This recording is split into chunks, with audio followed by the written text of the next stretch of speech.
तो बाबा पार्टियों से बात कर रहे हैं, उसमें बता रहे हैं कि दुनिया के वाइब्रेशन से अथवा माया से सेफ रहने का साधन क्या है, कि माया से हम सेफ रह सकें उसके लिए बाबा क्या बताते हैं।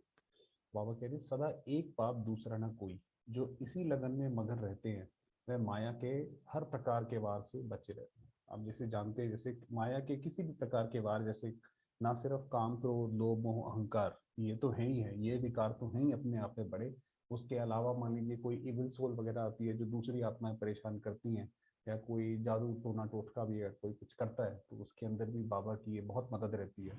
क्योंकि क्या होता है कि जब भी हम किसी ऐसी परिस्थिति में आते हैं तो ये बहुत ज़रूरी होता है कि हम, अगर जैसे कोई व्यक्ति हमारे ऊपर कुछ करना चाहता है तो अगर हम डर जाएं या वो कुछ हो जाए तो हमारी शक्ति कम होती है, तब उसका असर होता है। और अगर हम एक बाबा की ही याद में हमेशा रहेंगे तो फिर बाबा कहता है आप बिल्कुल सेफ रहोगे उसके अंदर। जैसे जब लड़ाई के समय बॉम्ब्स गिराते हैं तो अंडरग्राउंड हो जाते हैं, वो बंकर होता है जिसमें नीचे हो जाते हैं और अंडरग्राउंड भी हो जाते हैं, उसका असर उन्हें नहीं होता है। तो ऐसे ही जब एक लगन में मगन रहते हो तो दुनिया के वाइब्रेशन से माया से बचे रहेंगे, सदा सेफ रहेंगे। तो अगर हम एक शिव बाबा के ही धुन में रहेंगे, जैसे वो दिखाते हैं कि भाई गोप गोपियाँ कि उसमें वो समाई हुई रहती थी, उस कृष्ण के लिए ही रहती थी, वो तो वास्तव में वो तो कृष्ण की बात नहीं है, वो तो शिव बाबा की बात है। तो जब हम शिव बाबा की बिल्कुल लगन में रहते हैं तो बाबा कहता है दुनिया के जितने भी वाइब्रेशंस हैं माया है सबसे सेफ रहोगे। बाबा ने ये बोला हुआ है, ऐसा नहीं होगा कि अगर हमने पहले मेहनत नहीं करी और लास्ट में शिव शिव शिव शिव बोले तो बाबा कहता है उससे कुछ होगा नहीं, क्योंकि ये तो योग की बात है, इसमें तो मेहनत की बात है। तो ये जितना पहले मेहनत करेंगे वो बाद में काम आएगी। माया की हिम्मत नहीं जो वार करे, लगन में मगन रहो, यही है सेफ्टी का साधन। तो बाबा ने बोला हुआ, एक बार एक दीदी थी, ऐसे ही बाबा ने उनको विदेश भेजा था, भेज रहे थे। तो वो जब वो बहन जा रही थी तो उन्होंने बोला कि बाबा आप तो मुझे विदेश भेज रहे हो, और अगर पीछे कहीं विनाश हो गया तो विदेश से तो हम आ भी नहीं पाएंगे, क्योंकि बाबा ने तो बोला हुआ है कि अंत में सिर्फ एक ही ट्रेन चलेगी, जो आपके लिए चलेगी, उसके बाद नहीं चलेगी, उसके पहले नहीं चलेगी। अभी लॉकडाउन में हमने देखा ऐसा ही था बिल्कुल। एक ट्रेन कोई ऐसी कोई चलती थी, बस बहुत कम चलती थी, लोगों को घर से भी बाहर निकलने की परमिशन नहीं थी। तो बाबा ने कहा अंत में भी ऐसे ही होगा। तो बाबा ने कहा कि अगर आप बाबा की याद में होंगे कहीं पे भी होंगे तो बाबा आपसे सेवा करवा लेगा, तो बाबा आपको सेफ रखेगा। सेवा करवाने के लिए सेफ तो रखना जरूरी है ना। तो बाबा इसीलिए कहता है कि आप बस उसके सीता की तरह, जैसे वो सीता जी के लिए बोलते हैं कि वो लक्ष्मण रेखा उसने पार नहीं करी, तो हम भी अगर उस मर्यादाओं में रहेंगे तो हमें, जैसे बाबा ने बोला हुआ है कि आप बिल्कुल सेफ रहोगे। वो कहते हैं बिल्ली के पुंगरे, बिल्ली के बच्चे, उसने अंगीठी जिसमें तंदूरी रोटियां सेकते हैं उसके अंदर उसने कहीं नीचे दिए हुए थे, और तब भी वो उसके अंदर बच गए। तो बाबा ने कहा ये इसी की वो है, कहावत है। दूसरा बताया कि बाप के जो समीप रतन है, क्योंकि जो बाप के जो यहाँ पर समीप होंगे वही विश्व में भी श्री कृष्ण के भी समीप होंगे, और सबसे ज्यादा राज सुख और राजसीय सुख भी उन्हें मिलेगा। तो बाबा कहते हैं उनकी निशानी क्या है, और जो सेफ्टी का बताया वो सेफ भी रहेंगे, सब कुछ रहेगा जो बाप के समीप रहेंगे। तो बाप के समीप रहने वालों के ऊपर बाप के सत्य के संग का रंग चढ़ा हुआ होगा। माना जैसे जैसे जैसे शिव बाबा सत्य है, गॉड की सबसे बड़ी एक बात, पहली जो बात होती है वो कहते हैं ट्रुथ पर्सोनिफाइड, कि वो सत्य है, पर्सोनिफाइड है। तो उसी तरीके से जो जो भी शिव बाबा के आत्मा उसमें होगी तो उसके ऊपर सच का रंग होगा, उसको झूठ कुछ नहीं, ना उसको पसंद आएगा झूठ, ना वो पसंद करेगी झूठ को बोलना। तो सत्य के संग का रंग है रूहानियत। तो सच देखेगी भी दूसरे को आत्मिक रूप में, उसको बोलते हैं रूह, रूह को देखे, तो वो है रूहानियत। तो समीप रतन सदा रूहानी स्थिति में स्थित होंगे, माना स्वयं को भी आत्मिक रूप में देखेंगे, दूसरे को भी आत्मिक रूप में देखेंगे, तो वो समीप रतन है। शरीर में रहते हुए न्यारे रूहानियत में स्थित होंगे, ये शरीर से सारा कर्म कराएंगे मगर मैं आत्मा जैसे कि ये कार्य करा रही हूँ ऐसे। शरीर को देखते हुए भी ना देखें, और आत्मा जो ना दिखाई देने वाली चीज है वह प्रत्यक्ष दिखाई दे, यही कमाल है। अब ये वाकई में बाबा ने बताया कितनी कमाल की बात है कि हम आंखों से देखते हैं, हमें ये चमड़े का शरीर दिखाई पड़ता है, तो बाबा कहता है आपकी ऐसी तीसरी आंख, जो बोलते हैं शंकर की तीसरी आंख खुली तो विनाश हो गया, तो ये वास्तव में तीसरी आंख है हमारी, कि जब हम सर्व आत्माओं को उनके आत्मिक स्वरूप में देखते हैं, सच्चे स्वरूप में देखते हैं, शरीर दिखाई ही ना पड़े, तो ये कमाल है। और जब ऐसी बिल्कुल हमारी स्थिति बन जाती है तो विनाश होता है, ये वास्तव में उसका पूरा रहस्य है। रूहानी मस्ती में रहने वाले को भी बाप को साथी बना सकते हैं, क्योंकि बाप रूह है। तो वास्तव में जब अपने आप को हम आत्मा समझते हैं तो हमारा शिव बाबा के अलावा कोई है ही नहीं। तो इसलिए बाबा कहता है जो रूहानी मस्ती में रहेंगे वही बाप को साथी बना सकते हैं, जो सारी बात बताई वही रह सकते हैं। दूसरा है कि पुरानी दुनिया के सर्व आकर्षणों से परे होने की सहज युक्ति। क्या होता है कि हम चाहते भी हैं कि हम पुरानी दुनिया के किसी आकर्षण में ना आए, क्योंकि आकर्षण में आके तो व्यक्ति परेशानी होता है जब भी वो किसी आकर्षण में आ जाता है, और खासकर इस दुनिया के जिसमें हर चीज तमो प्रधान है, तो किसी कहीं पे भी आकर्षण गया तो वहां पे तो फिर परेशानी आनी, दुख, डर, ये सब लगना शुरू हो जाएगा। तो अब कई बार हम उसके आकर्षण से अपने आप को परे भी करना चाहते हैं मगर हो नहीं पाते हैं। तो बाबा कह रहा है उसके लिए क्या करो, सदैव नशे में रहो कि हम अविनाशी खजाने के मालिक हैं। जो बाप का खजाना ज्ञान, सुख, शांति, आनंद है, वह सर्व गुण हमारे हैं। तो बाबा कहता है इस उसमें खजाने में रहो। जैसे बाबा ने बताया कि आप शिव शक्ति हो, तो जो बाबा का खजाना है वही मेरा खजाना है।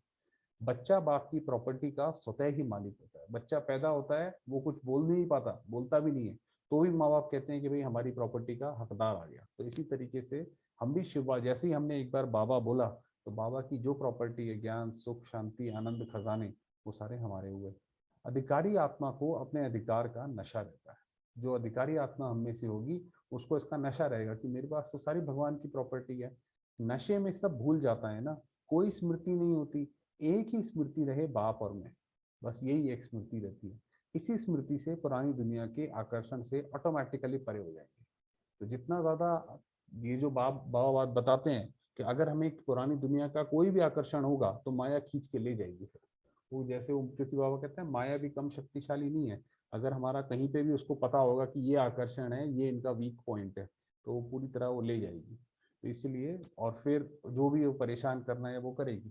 तो इसलिए बाबा कहते हैं कि आप जो है अपनी स्मृति से भी इधर रहो। नशे में रहने वाले के सामने सदा निशाना भी स्पष्ट होगा। निशाना है फरिश्तेपन का और देवतापन का। फिर उसके बाद है 1 सेकंड का वंडरफुल खेल जिससे पास विद ऑनर बन जाए। ऐसा कौन सा हम एक योग भी बाबा कहता है बैठ के ना लगाओ, सिर्फ 1 सेकंड के लिए लगाओ, मगर उससे ही पास विद ऑनर बन जाएंगे। तो वो कौन सा खेल है? 1 सेकंड का खेल है। अभी अभी शरीर में आना और अभी अभी शरीर से अव्यक्त स्थिति में स्थित हो जाना। जैसे हर घंटे में हमने एक टाइम फिक्स कर लिया कि मान लीजिए अलार्म बजेगा, तो उस 1 मिनट के लिए या जो भी थोड़े समय के लिए जितना हमें समय मिलता है, हम बिल्कुल अपने आप को आत्मा एकदम समझ के कि मैं आत्मा शिव बाबा के पास हूँ, शिव बाबा की शरण में। फिर गए, फिर थोड़ी देर बाद, क्योंकि काम तो शरीर से करना ही है, फिर दोबारा नीचे आ गए, फिर दोबारा काम किया, फिर ऊपर चले गए। तो ऐसे ही 1 सेकंड का खेल करते रहे। इस सेकंड का खेल का अभ्यास जब चाहो जैसे चाहो उसी स्थिति में स्थित रह सको। माना हम अपने आप को टिकाना चाहते हैं परम धाम में कि मैं आत्मा शांत स्वरूप हूँ और मन इधर उधर भागे, ऐसा नहीं। जहां टिकाना चाहें, जितना टिकाना चाहें वहां पे टिक सकें। अंतिम पेपर सेकंड का ही होगा। जो बाबा ने बताया कि अंतिम पेपर जो होगा वो सेकंड का ही होगा। जो इस सेकंड के पेपर में पास हुआ वही पास विद ऑनर होगा। माना जैसे शरीर छूट रहा है, तो बिल्कुल जिस समय शरीर छूटेगा उस समय जो संकल्प होगा वही फाइनल हमारी डेस्टिनी को डिसाइड करेगा। तो बाबा कहता है इसीलिए सिर्फ 1 सेकंड का पेपर होगा, वही हमें पास करना है। अगर 1 सेकंड में हलचल में आया तो फेल, अचल रहा तो पास। हलचल में कैसे आया? अरे ये सब हो गया, इतना सारा तबाह हो गया, मैंने इतनी मेहनत करी थी, ऐसे वैसे, ये तो सब बर्बाद हो गया, और इसका क्या होगा, उसका क्या होगा, मेरे जाने के बाद इसका क्या होगा। तो ये हलचल, माना अगर क्यों क्या के क्वेश्चन में गए तो ये हलचल, तो इसमें फेल हो जाएंगे। ऐसी कंट्रोलिंग पावर है। अभी ऐसा अभ्यास करो, अभी ऐसा अभ्यास तीव्र रूप का होना चाहिए। तो आपने कहा ये बिल्कुल इसके अंदर लग जाओ। जितना हंगामा हो उतना स्वयं की स्थिति अति शांत। इसीलिए जैसे कभी कुछ होता है कि कभी मान लीजिए लाइट नहीं आ रही, या फिर कभी हम मिल भी नहीं पा रहे, हम क्लास भी नहीं कर पा रहे, तो भी जरूर हम लोग 12:30 एक बारी आप अपने जहाँ पे आपकी जगह है वहाँ पे एक बारी बैठ के जरूर जो है बाबा को याद करें, और कुछ नहीं है तो मुरली सुने, ताकि हमें अंतिम समय किसी का भी आधार ना हो। ऐसा नहीं है कि जब ये सेशन होगा तब हम योग लगाएंगे, हम उसके बिना भी हमारा बिल्कुल डायरेक्ट बाबा से संबंध हो। कोई भी देहधारी, कोई भी मनुष्य बीच में जो है उसका अधिकार, वो बीच में ना आए, आधार ना बने। तो बाबा कह रहा है और जितना हंगामा हो उतना स्वयं की स्थिति अति शांत। कि मान लीजिए ऐसे कोई आ रहा है, ये आ रहा है, वो आ रहा है, मगर हमारी इतनी प्रैक्टिस हो, और ये चीज प्रैक्टिस से आती है, और कोई और किसी भी चीज से नहीं आती। वो आता है उसमें, जब गीता में आता है कि वो अर्जुन, ये बिल्कुल अर्जुन के यही सवाल है, आप देखेंगे तो अर्जुन बोलता है कि हे प्रभु, मैं जितना ज्यादा अपने मन को कंट्रोल करता हूँ ये तो भागता रहता है इधर उधर। तो वो कहता है अभ्यास और वैराग्य उसके अंदर आता है कि ये दो चीजों की से तू प्रैक्टिस कर, एक अभ्यास कर, दूसरा हर चीज से वैराग्य, हर हर एक चीज से, क्योंकि ये तो खत्म होने वाली है। बाबा कहते हैं दुनिया तो बस ये जा चुकी है, जैसे मुर्दे ही रह गए हैं बस यहाँ पे। हर एक कोई आत्मा जो है अपने कर्मों का हिसाब किताब चुका रही है, कोई खुश थोड़ी है यहाँ पे रह के। वो तो अपने कर्मों के हिसाब किताब से यहाँ पर पड़ी है, वो जब पूरा होगा तो चली जाएगी। तो बिल्कुल उससे वैराग्य और अपनी स्थिति बिल्कुल शांत कि हम मुझ आत्मा ने भी वापस जाना है।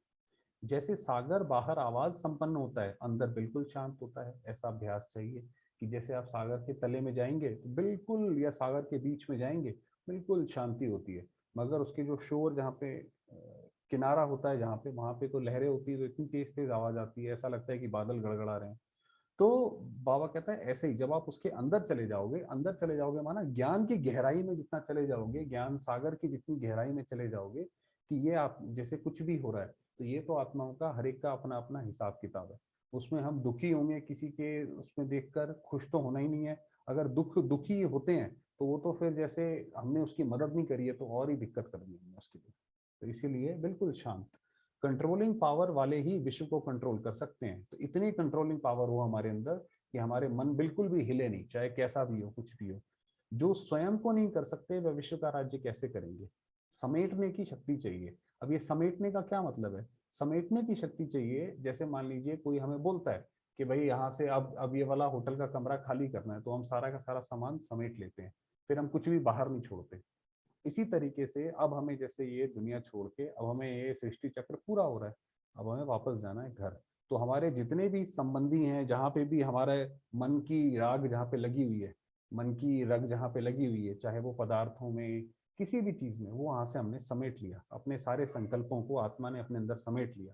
उसको बोलते हैं समेटने की शक्ति। तभी कंट्रोलिंग पावर आएगी कि बिल्कुल हमने हर चीज से समेट लिया। एक सेकंड में विस्तार से सार में चले जाएं। अभी जैसे अभी विस्तार फैला हुआ है, ये काम करना है, वो काम करना है, अभी कल ये वाला बिल पे करना है, जो भी है कि घर का काम कराना है, ऐसा काम कराना है, ये विस्तार है। और फिर जब एकदम सार हुआ तो मैं आत्मा अब ये छोड़ के जा रही हूँ, ये हो गया विस्तार से सार। और एक सेकंड से सार में विस्तार में आ जाए, यही है वंडरफुल खेल। कि अब ऐसा भी नहीं है कि अब सारा काम छोड़ के पता पड़ा हम यही करने बैठ जाएं कि भाई मैं तो सिर्फ आत्मा हूं। तो बाबा कह रहा है ऐसे भी नहीं, तो आपको सार से विस्तार में भी आना है, जब जरूरत है तो विस्तार में आओ। उसकी पूरी कंट्रोलिंग हो उसकी, उस चीज की ऐसा ना हो कोई कंट्रोल से बाहर हो कोई चीज। आपको अब अतीन्द्रिय सुख में के झूले में झूलते रहो। अतीन्द्रिय सुख क्या होता है कि इस इंद्रियों के अतीत से जो सुख है, मतलब अभी तक तो सुख हमें वो मिलता है जो हम अच्छा खाते हैं, पीते हैं, देखते हैं, पहनते हैं, उसका सुख मिलता है। तो बाबा कह रहे हैं वो सुख तो परेशान करता है, आत्मा को कमजोर करता है। वो तो जैसे आत्मा को हम गलत उसकी तरफ लगा देते हैं, परछाई के पीछे भगाते हैं। बाबा कह रहा है वास्तव में अतीन्द्रिय सुख के झूले में झूलते रहो। आपको सभी आत्माएं सुख में झूलता देख दुखी से सुखी बन जाए। बाबा ने कहा अंत में जब ऐसा होगा, अभी भी ऐसा आप देख सकते हैं, बहुत कोई व्यक्ति, कोई आपको कोई शायद ही कोई खुश मिलेगा, जो जिसको जीवन में कुछ ना हो, ऐसा तो कोई भी नहीं है आज के समय में। तो बाबा ने कहा कि अंत में आपकी पहचान कैसे होगी? लोग यही सोचेंगे कि इतने सारे दुनिया परेशान है मगर ये सुखी रहते हैं, कैसे हैं सुखी है? तो वो हमें दुखी से देख के सुखी बन जाए। आपके नयन, मुख, चेहरा सब सुख दें, ऐसा सुखदायी बने कि वो हमें देखें और उससे ही जैसे उन्हें वाइब्रेशंस आए उससे ही वो सुखी हो जाए। ऐसा सुखदायी जो जो बनता है, उसके संकल्प में भी दुख की लहर नहीं आ सकती। जब हम ऐसा होंगे कि हमारे संकल्प में भी उसके अंदर लहर ना आए, तब उनको ये भासना आएगी कि ये कितने सुखी हैं, हमें भी ऐसे ही सुखी बनना चाहिए। कौन है इनको बनाने वाला, किसने आपको ऐसा ज्ञान दिया? तब जो है वो बाबा प्रत्यक्ष होगा, क्योंकि बाबा का नाम कल्याणकारी है, वो गुणवाचक नाम है। ऐसा नहीं है कोई सिर्फ आके बोल दे, जब गुण से अंदर से मानेगा तब उसकी भी गति सदगति होगी। बाकी अब थोड़ी देर रह गई है, 10 मिनट, बाबा को याद करते हैं 10 मिनट।